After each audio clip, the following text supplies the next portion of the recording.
Bismillahirrahmanirrahim. Assalamualaikum warahmatullahi wabarakatuh. Alhamdulillah wa kafa wa salatu wassalamu ala man istafa ma ba'd. Para pemirsa sekalian kalau Allah Azza wa Jal, kali ini kita akan mendengarkan firman Allah Azza wa Jal dalam surah Maryam. Yang pertama, ini ayat yang atau kalimat yang Allah Ta'ala ulang dua kali. Yang pertama pada ayat surah Maryam dalam ayat ke-9, dan yang kedua adalah ayat ke-21. Allah Ta'ala berfirman, Qala kadzalika qala rabbuka huwa alayya hayyin wa qad khalaqtuka min qabl wa lam taku syai'a. Kemudian ayat ke-21-nya juga Allah Ta'ala berfirman, Qala kadzalika qala rabbuka huwa alayya hayyin wa linaj'alahu ayatan lin-nas wa rahmatan minna wa kana amran maqdiyya. Para pemirsa yang memang sudah seharusnya terjadi, karena Allah Ta'ala berfirman, Huwa alayya hayyin. Perkara tersebut bagi Allah adalah sangat mudah. Begitu juga pada ayat ke-21-nya, Huwa alayya hayyin. Perkara itu amat sangat ringan, mudah sekali untuk aku lakukan, kata Allah Subhanahu wa Ta'ala. Pemirsa Allah Azza wa Jalla, apa dua peristiwa apa yang kemudian perlu menjadi perhatian buat kita, sehingga Allah menegaskan kepada kita itu perkara mudah bagi Allah Subhanahu wa Ta'ala. Yang pertama adalah menceritakan tentang kisah Nabi Zakaria alaihissalam, di mana beliau meminta kepada Allah agar diberi keturunan, yarithuni wa yarith min ali Yaqub, yang mana anak keturunan itu nanti bisa mewarisi ajaran yang aku bawa dan ajaran yang dibawa oleh keluarga Yaqub. Tetapi kemudian yang menjadi permasalahan saat itu adalah Nabi Zakaria mengatakan kepada Allah bahwasanya dirinya adalah seorang yang sudah tua, sedangkan istrinya adalah wanita yang mandul. Secara vonis, hal itu tidak memungkinkan untuk kemudian mereka mendapatkan keturunan. Tetapi Nabi Zakaria dengan yakin dan sepenuh hati dia percaya dan menyerahkan kepada Allah, dia mengatakan walan akum bidu'aika rabbi syaqiyya. Dia tidak pernah sedikit pun kecewa dan tidak pernah berhenti untuk meminta, berdoa kepada Allah agar diberi keturunan. Lalu apa yang terjadi? Allah mengatakan, Ya Zakaria, inna nubashiruka bi ghulamin ismuhu Yahya lam naj'al lahu min qablu samia. Wahai Zakaria, sesungguhnya kami berikan gambar gembira kepada kamu dengan memberikan seorang putra, dengan memberikan seorang anak yang engkau minta, dan kami berikan namanya, yaitu Yahya, yang dimana nama Yahya ini belum pernah ada seorang hamba pun yang menggunakan nama ini. Qala Rabbi, kata Nabi Zakaria, Ya Allah, anna yakunu li ghulam wa kanat imraati aqira wa qad balagtu minal kibari itiyya. Ya Allah, bagaimana mungkin saya bisa mendapatkan anak sedangkan istriku adalah seorang wanita yang mandul dan sesungguhnya aku seorang lelaki yang sudah sangat tua. Qala kadzalika, demikianlah adanya. Kenapa? Qala rabbuka huwa alayya hayyin. Kata Allah Subhanahu wa Ta'ala, sungguh perkara itu amat mudah bagiku, kata Allah Subhanahu wa Ta'ala. Sedangkan episode yang kedua bercerita tentang kisah Maryam alaihissalam, seorang wanita suci, di mana kata Rasulullah SAW, 4 wanita, pemimpin wanita ahli syurga.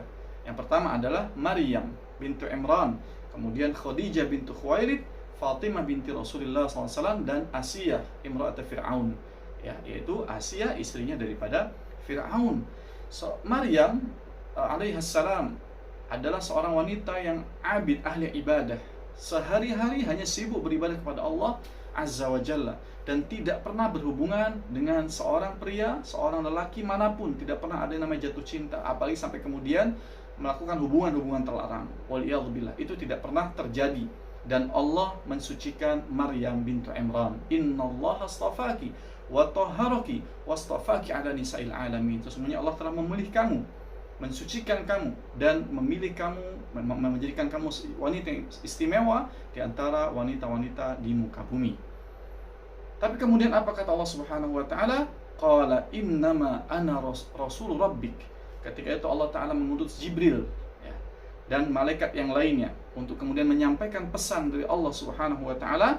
Dia mengatakan utusan tersebut, Ana rasul rabbik, saya adalah utusan dari Tuhan kamu, li'ahabalaki ghulaman zakiyya, yaitu untuk memberimu seorang anak laki-laki yang suci. Qalat anna yakunu li ghulam. Maryam mengatakan, bagaimana saya bisa punya anak? Walam yamsasni bashar, sedangkan saya tidak pernah berhubungan dengan seorang dengan seorang manusia pun walam aku baghiyah, dan saya bukan seorang wanita yang melacurkan diri. Subhanallah. Tapi apa kata Allah? Qala kadzalik, demikianlah adanya. Qala rabbuki huwa alayya hayyin. Kata Allah, Tuhan kamu, bagi hal itu bagi Allah sangat mudah.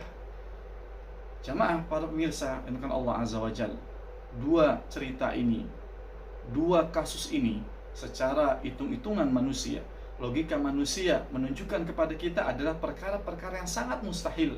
Perkara yang dalam hitungan manusia, kekhawatiran akan sangat besar ketika seorang dokter atau pakar mengatakan Anda mandul, istri Anda mandul, maka tidak mungkin punya anak. Tetapi kata Allah, itu adalah perkara mudah. Ayat-ayat ini seolah menegaskan kepada kita, menegaskan status ketuhanan Allah Azza wa Jal, bahwasannya dialah yang maha kuasa. Di tangannya tidak ada satupun yang mustahil. Semua akan terrealisir apabila Allah Ta'ala berkehendak. Dan kita meyakini bahwasannya urusan anak, urusan jodoh, urusan rezeki, takdir kita baik maupun buruk, itu sudah ditetapkan oleh Allah Subhanahu wa Ta'ala. Maka sudah selayaknya kemudian kita hanya meminta kepada Allah, memasrahkan semua urusan kita hanya kepada Allah Subhanahu wa Ta'ala. Dan tidak ada yang mustahil bagi Allah dalam segala hal. Dan cerita Nabi Zakaria alaihissalam dan cerita Maryam alaihissalam itu menunjukkan kuasa Allah tidak terbatas. Maka jangan Allah Azza wa Jalla, para pemirsa yang dicintai Allah Subhanahu wa Ta'ala, kisah Nabi Zakaria setelah pernikahan puluhan tahun lamanya tidak Allah berikan keturunan. Tetapi Nabi Zakaria tidak berhenti meminta kepada Allah, tidak pernah putus untuk minta kepada Allah agar diberikan keturunan, dan meminta agar diberikan keturunan yang diridhai oleh Allah Subhanahu wa Ta'ala. Minta kepada Allah dengan segala bentuk permintaan kita dan sepenuh husnuzon kita kepada Allah Azza wa Jalla, bahwasanya Allah pasti akan menjawab doa-doa kita. Jangan pernah berhenti, maka keajaiban akan kita temui. Jadi kalau kita semua merasakan sakit yang bertahun-tahun lamanya, belum diberikan keturunan 5 tahun, 6 tahun, 10 tahun, 20 tahun, jika masih punya keinginan yang kuat untuk diberikan keturunan, maka berdoalah dengan kuat sebagaimana kita ingin kita juga kuat dijawab oleh Allah Subhanahu wa Ta'ala. Dan Maryam menceritakan kepada kita, kalau saja wanita yang tidak menikah dan tidak pernah berhubungan dengan seorang pria sekalipun, Allah berikan janin dalam rahimnya, lalu bagaimana dengan suami istri yang diikat dengan ikatan yang mitsaqun ghalidha, yang diridai oleh Allah Subhanahu wa Ta'ala, maka sangat logis dan lebih bisa lagi untuk kemudian Allah turunkan, Allah berikan dalam rahimnya, yaitu anak keturunan. Maka jangan pernah putus asa kepada Allah Azza wa Jalla. Minta kepada Allah dengan sebenar-benar pinta, dengan sejujur-jujur permintaan kepada Allah. Jangan pernah berpaling dari Allah Subhanahu wa Ta'ala. Ketika kita ada keinginan, maka insya Allah Allah pasti akan menjawab setiap doa kita. Barakallahu fikum. Wassalamualaikum warahmatullahi wabarakatuh.